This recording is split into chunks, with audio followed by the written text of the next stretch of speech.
Domenica Brancato, nuovo direttore del Museo Diocesano di Agrigento, si presenta alla città con un evento natalizio, una mostra di bambinelli che provengono da dove? Sì, una mostra di bambinelli che provengono da diverse parti della nostra diocesi e in particolar modo dal monastero benedettino di Palma di Montechiaro e il Collegio di Maria di Palma di Montechiaro, ma non solo.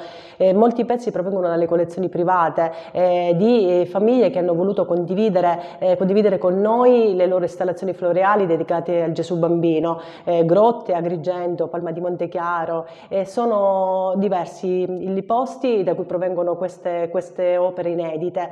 Una mostra dal Cuore Verde che nasce dalla sinergia con il Garden Club Valle dei Templi e che ha voluto da una parte dare il spazio a quello che è l'arte della ceroplastica e dall'altro far rivivere la tradizione legata alle realtà conventuali che ancora oggi continua a mantenere viva questa tradizione.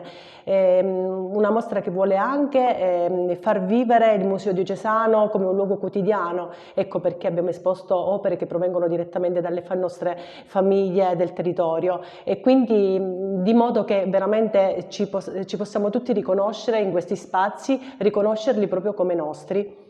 Il museo si apre anche alle attività per bambini. Sì, abbiamo proposto per tutto questo mese un'attività laboratoriale che possa fare vivere ai bambini la natività in maniera semplice, in maniera ludica.